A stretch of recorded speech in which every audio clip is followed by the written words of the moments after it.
ठरलं तर मग या मालिकेच्या पुढील काही येणाऱ्या भागांचे अपडेट जाणून घेऊया आपल्या आजच्या या व्हिडिओमध्ये। चला तर मग प्रेक्षकांनो सुरुवात करूया आपल्या आजच्या व्हिडिओला। तर आता आपण इथे पाहणार आहोत की कशा पद्धतीने आता इकडे सायली ही प्रेग्नंट आहे हे सत्य समोर यायचं सोडून प्रिया हीच प्रेग्नंट आहे हे सत्य सगळ्यांच्या समोर येणार आणि आता प्रियाला सुभेदार स्वीकारणार की नाही हे सगळं आपण या व्हिडिओमध्ये सविस्तर जाणून घेणार आहोत।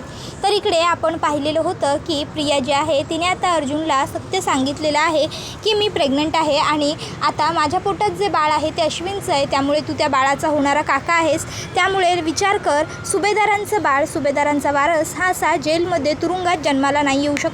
आणि त्यानंतर मग प्रियाला पुन्हा एकदा तुरुंगात आणलेलं असतं।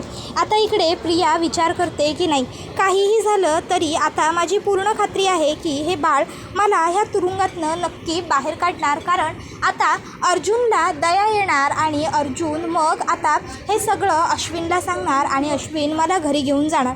तर इकडे आता अर्जुन हा विचार करतो की नाही मला इमोशनली विचार करून चालणार नाही, मी प्रॅक्टिकली विचार करायला हवा। आतापर्यंत प्रियाने खूप पापं केलेली आहेत, त्यामुळे कशावरून ती याही वेळी खरं बोलत असेल। माझी पहिली तर मला स्वतःला खातर जमा करून घ्यायला हवी। मी एक काम करतो, मी पोलिसांकडे जाऊन अश्विन येण्या अगोदरच चौकशी करतो। जर खरोखर मला इन्स्पेक्टर साहेबांनी इतर पोलीस कर्मचाऱ्यांनी सांगितलं की हो प्रिया प्रेग्नंट आहे तर ठीक आहे, नाहीतर मग अश्विनला इकडे बोलवण्याची गरजच नाही आहे। अश्विनला ताबडतोब सांगेन की नको निघूस म्हणून। मग अर्जुन आणि चैतन्य दोघंही आता तसेच्या तसे पटापट पोलीस स्टेशनला येतात। तिथे आल्याच्यानंतर मग अर्जुन थेट इन्स्पेक्टर साहेबांकडे येतो आणि आता त्यांना सांगतो की तुमच्याकडे प्रिया मधुकर उर्फ तन्वी सुभेदार, तन्वी किल्लेदार आणि बबली लोखंडे म्हणून जी मुलगी आहे ती खरोखर प्रेग्नंट आहे का?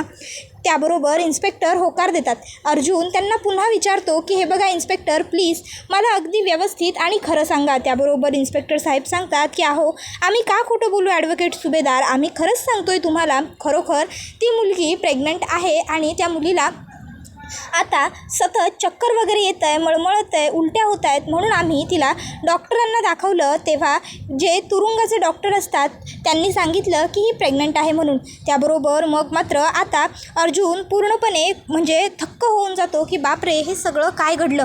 तोपर्यंत त्या ठिकाणी अश्विन पोहोचलेला असतो। आता अश्विन हा अर्जुनला म्हणत असतो हा दादा बोल ना, तू का बोलावलंस?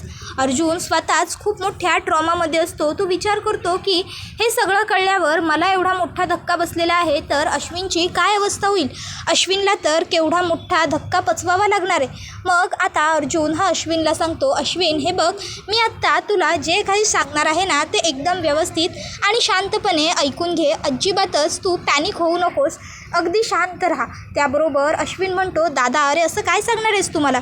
अर्जुन म्हणतो सांगतो, हे बघ अश्विन लक्षात घे, म्हणजे त्याबरोबर अश्विन म्हणतो बोल ना दादा काय झालं आहे, काही अडचण आहे का, प्रियाला शिक्षा नाही मिळाली का? अर्जुन म्हणतो नाही तसं काही नाही आहे, उलट तिला शिक्षा मिळाली आहे आणि तिला अजन्म कारावासाची शिक्षा मिळाली। त्यावर अश्विन म्हणतो अरे मग ही तर चांगली गोष्ट आहे ना, ही तू मला घरीही सांगू शकला असतास। दादा बोल ना, त्या व्यतिरिक्त काय आहे, काही महत्त्वाचं आहे का, घरचं काही आहे का आपल्या? त्याबरोबर मग अर्जुन म्हणतो अश्विन हे बघ आता जे सांगतो आहे ते शांतपणे ऐकून घे। अश्विन प्रिया प्रेग्नंट आहे। त्यावर हे ऐकून अश्विन म्हणतो काय? त्यावर अर्जुन म्हणतो हो हो हो, आता जसं तुला धक्का बसला आहे तसाच धक्का मलासुद्धा बसला होता।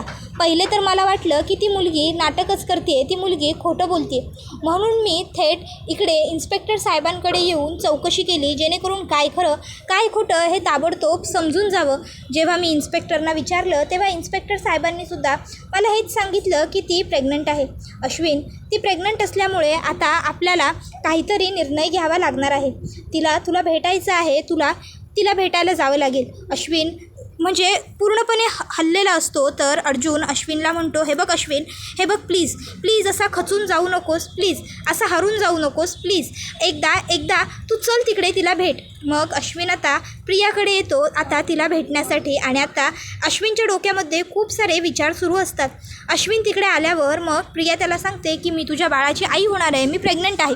अश्विन प्रियाला म्हणत असतो तू आणि तू खरं बोलतेस असं तुला वाटतं आहे की मी तुझ्यावर विश्वास ठेवेन म्हणून, तू काय लायकीची मुलगी आहेस ना हे मला खूप चांगलं जवळून समजलेलं आहे, त्यामुळे तुझ्यावरती विश्वास ठेवण्याचा प्रश्नच येत नाही. दादा, अरे तूसुद्धा मला कुठे कॉल करून हिला भेटायला बोलावलंस? ही खोटारडी मुलगी आहे, खोटं बोलते ही. त्यावर प्रिया म्हणत असते, अश्विन काय बोलतोयस तू हे? मी खोटं नाही बोलत आहे, मी खरं बोलते. अश्विन म्हणतो, दादा अरे ही इतक्या मुलांबरोबर राहते कशावरून? हे मूल माझं आहे. उगाचच्या उगाच काहीही बोलू नकोस. हिला इकडनं बाहेर पडायचं आहे ना, म्हणून ही सगळं हे नाटक करते. त्याबरोबर प्रिया म्हणते, मी नाटक करत नाही आहे, खरंच मी तुझ्याच मुलापासून आई होणार आहे, मी तुझ्यापासून प्रेग्नंट आहे. त्याबरोबर मग आता लगेचच इकडे अश्विन म्हणत असतो की बास बास प्रिया बास, मी खूप ऐकून घेतलं पण आता नाही. दादा अरे उगाचच्या उगाच आपण ना फक्त आपला वेळ वाया घालवतो इकडे, बाकी काहीही नाही. हे बघ, आपण इथे थांबायला नको, आपण निघूया. हे मूल माझं नसणारच आहे, कशावरून हे मूल माझं आहे? काय पुरावा? त्याबरोबर मग आता प्रिया म्हणत असते, अश्विन बाद झालं. मला मान्य आहे की आत्तापर्यंत मी खूप चुकीचं वागली आहे, मी खूप वाईट कर्म केली आहेत, पण याचा अर्थ असा होत नाही की तू माझ्यावरती काहीही लांछन लावशील. हे बघ, मला मान्य आहे मी खूप मुलांबरोबर राहिले किंवा मी काही लग्नाआधी केलं, लग्नानंतरही मी काही केलं, पण याचा अर्थ असा होत नाही की तू बोलतो आहेस ते खरं आहे. अश्विन, मी जे काही केलं ते फक्त नवरा म्हणून तुझ्याबरोबरच केलं. तूच माझा नवरा आहेस ही गोष्ट अगदी व्यवस्थित माझ्या लक्षात होती. त्यामुळे मी इतर मुलांबरोबर फक्त पैसे वापरण्याकरता राहिले, त्यांच्याबरोबर माझे काहीही संबंध नव्हते. या बाबतीत मी खोटं बोलत नाही अश्विन, मी खरं बोलते. जर तुझा माझ्यावर विश्वास नसेल तर तू विचार कोणालाही. आता अर्थात सगळी लोक माझ्याबद्दल खोटंच बोलणार आहेत, ते मला माहिती आहे, पण मी खरं बोलते अश्विन. खरंच मी प्रेग्नंट आहे, ती फक्त तुझ्यापासून. अश्विन, माझ्यावरती विश्वास ठेव, मी खोटं नाही बोलत आहे. खरंच प्लीज अश्विन, माझ्यावर विश्वास ठेव. खरंच या बाबतीत मी पवित्र आहे, माझा नवरा तू आहेस आणि ही गोष्ट माझ्या कायम लक्षात होती. पैशांसाठी मी इतरांचा वापर केला वगैरे सगळं मला मान्य आहे, पण म्हणून मी काहीही चुकीचं केलेलं नाही आहे. मी माझ्या पोटात असलेल्या बाळाची शपथ घेऊन सांगते तुला. त्याबरोबर अश्विन म्हणत असतो, पहिली गोष्ट ना माझा तुझ्याशी संबंध आहे, ना हे मूल माझं आहे, यावर माझा विश्वास आहे. पण ठीक आहे, एवढंच जर तुला वाटतं आहे तर तू कदाचित विसरतेस की मी डॉक्टर आहे पेशाने. तू मला गंडवण्याचा कितीही प्रयत्न केलास ना, तरीही तू मला गंडवू शकत नाहीस.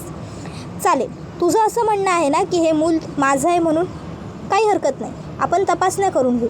जर टेस्ट पॉझिटिव्ह आली, रिझल्ट पॉझिटिव्ह आले, फक्त तर आणि तरच मी काय करायचं ते ठरवेन. आणि जर पुन्हा टेस्ट नेगेटिव्ह आली आणि कळलं की तू खोटं बोलतेस पुन्हा, तर याद राख की हा अश्विन सुभेदार काय करू शकतो ते. कारण पहिली गोष्ट, तू माझ्याबरोबर लग्न केलंस आणि माझं संपूर्ण कुटुंबाचं आयुष्य उद्ध्वस्त केलंस, त्यानंतर माझ्या घरच्यांनासुद्धा त्रास दिलायस, आणि आता हे सगळं मी सोडणार नाही आहे तुला. त्यानंतर आता इकडे सायली ही म्हणजे त्या चष्म्या लपवण्याबद्दलच विचार करते आणि आता एकाएकी तिला चक्कर येते आणि चक्कर येऊन आता सायली ही तिथेच बेशुद्ध होऊन खाली पडलेली असते. आता सायली बेशुद्ध झालेली आहे हे कोणालाच घरात माहीत नसतं. मग बराच वेळ सायली जेव्हा घरात येत नाही तेव्हा घरातले बाहेर जातात, तेव्हा सगळ्यांना दिसतं की सायली बेशुद्ध पडलेली आहे.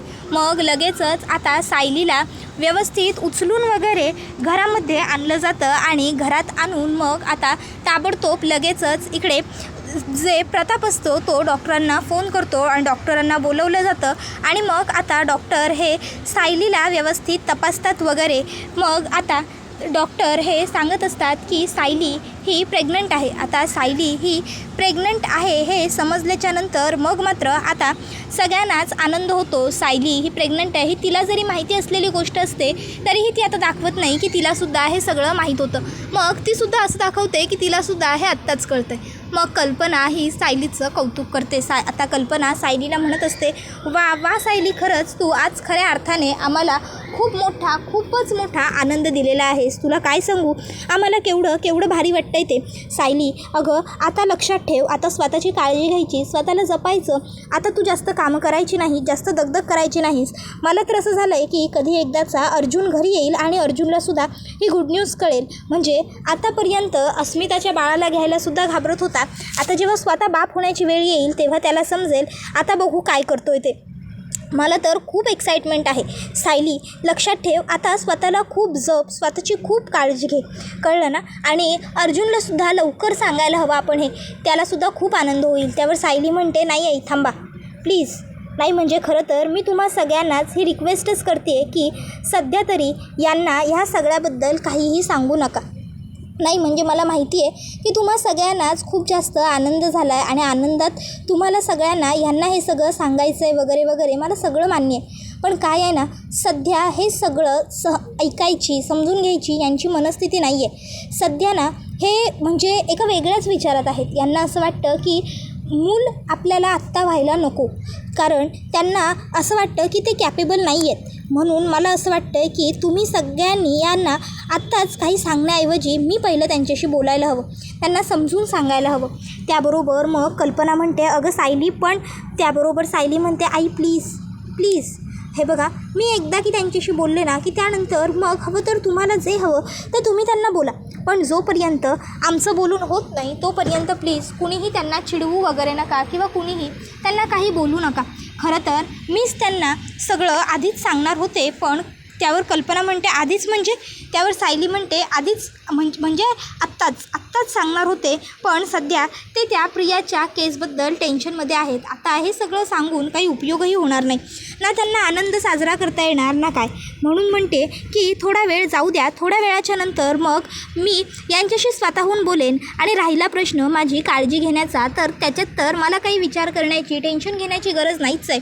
त्यासाठी तर तुम्ही आहातच की कायम माझ्यासोबत, माझ्याजवळ. म्हणून मग मी त्या बाबतीत अगदीच निश्चिंत आहे. आई तुम्ही काळजी करू नका, मी स्वतःची व्यवस्थित काळजी घेईन, स्वतःला जपेन, स्वतःला सांभाळेन. तुम्ही निश्चिंत राहा त्या सर्व बाबतीत. तुम्ही फक्त मला एवढीच मदत करा की या सगळ्याबद्दल यांना काही सांगू नका. त्यावर कल्पना म्हणते ठीक आहे सायली, जसं तू म्हणशील तसं. अर्जुनला आम्ही या सगळ्याबद्दल काहीही सांगणार नाही, तू निश्चिंत राहा, निवांत राहा, कळलं. त्यावर मग सायली खुश होते. मग कल्पना म्हणत असते बरं सायली सांभाळ आता आणि आराम कर. त्याबरोबर प्रतापसुद्धा म्हणतो सायली खरंच तू खूप आनंदाची बातमी दिली आहेस बाळा. कल्पना सायलीची व्यवस्थित काळजी घेत जा. आता सायलीला काय हवं आहे नको आहे सगळं काही बघत जा. आणि हो, तिच्यावरती व्यवस्थित लक्ष द्यालच, पण तिच्या खाण्यापिण्याकडे सुद्धा विशिष्ट लक्ष द्या. सायलीचं खाण्यापिण्याकडे बिलकुलच लक्ष नसतं. स्वतःही सगळ्यांची गोष्ट जपते, स्वतः सगळ्यांचं खाणंपिणं लक्षात ठेवते आणि स्वतःकडे मात्र तिचं लक्ष नसतं. आता हे सगळं काही प्रतापने बोलल्यावर दुसऱ्या बाजूला अस्मिता ही तिच्या रूममध्ये बसलेली असते. आता तिचं बाळ रडायला लागतं. त्यावेळी अस्मिता ओ माझ्या बाळाला काय झालं असं म्हणत बाळाला उचलून हातामध्ये घेते. त्यावेळी आता ती म्हणत असते आता खरं तर बारसं करायला हवं मला माझ्या बाळाचं, पण सचिनच नाही आहे यावेळी माझ्याबरोबर. खरं तर त्याने एवढी जी काही कुकर्म केली आहेत त्यानंतर त्याने माझ्याबरोबर असावं अशी माझी बिलकुलच इच्छा नाही आहे. पण जेव्हा जेव्हा मी माझ्या बाळाकडे बघते तेव्हा मला खूप वाईट वाटतं, खूप दुःख होतं माझ्या मनाला. खरं तर सचिनने माझ्याबरोबर असायला हवं होतं. या प्रत्येक क्षणी, या प्रत्येक आनंदावर आम्हा दोघांचा हक्क आहे. हे प्रत्येक क्षण प्रत्येक आईवडिलांच्या आयुष्यातले खूप खास क्षण असतात. आपलं मूल पहिल्यांदा हसतं, आपलं मूल पहिल्यांदा बोलतं, पहिल्यांदा खेळतं, पहिल्यांदा घास खातं. ह्या सर्व गोष्टी किती स्पेशल असतात आणि आईवडिलांसाठी तर असतातच, पण या गोष्टी बाळासाठी सुद्धा किती आनंददायी असतात. म्हणजे पहिल्यांदा प्रत्येक गोष्ट करण्याचा तो पहिला आनंद, पण ह्या सगळ्यामध्ये त्याचा बापच त्याच्याबरोबर नसणार आहे. खरंच ही किती वाईट गोष्ट आहे. पण असो, काही असलं तरी मला दुःखी व्हायचं नाही आता. तर दुसऱ्या बाजूला आता इकडे प्रताप हा खाली येतो, कल्पनाही खाली येते. इतक्यात आता अर्जुन आणि अश्विन दोघं भाऊ सोबत येतात. मग आता प्रताप म्हणतो काय रे अश्विन, तू तर जाणार नव्हता ना केससाठी कोर्टात, मग काय झालं. त्यावर आता अश्विन तर काही बोलत नाही, तो गप्पच राहतो. त्यावर मग आता अर्जुन म्हणतो डॅड मी सांगतो. ॲक्च्युली कोर्टात तारीख पूर्ण झाल्याच्यानंतर मी कोर्टातून बाहेर पडत असताना प्रिया माझ्याजवळ आली. तिने माझं ऐकून घे अशा मला खूप विनवण्या केल्या. मी काही ऐकून घेतलंच नाही, मी निघूनच येत होतो. त्यावेळी मग प्रियाने मला मागून जोरात ओरडून सांगितलं की ती आई होणार आहे आणि तिच्या गर्भात अश्विनचं बाळ आहे. हे ऐकल्याच्यानंतर मग मला काय करावं काय नाही काही सुचत नव्हतं. माझं ब्रेन पूर्णपणे डिस्टर्ब झालं होतं. मग त्या अशा प्रसंगी फक्त अश्विन हा एकमेव पर्याय माझ्याजवळ होता, कारण शेवटी काही असलं तरी अश्विनचं जर बाळ असेल तर शेवटी काय करायचं हा निर्णय अश्विनचाच असेल.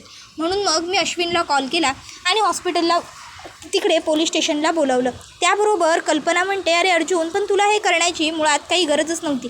अरे ती मुलगी इतक्या मुलांबरोबर राहिली आहे, त्या व्यतिरिक्त त्या मुलांपैकी कोणाचं तरी मूल ते असूच शकतं ना.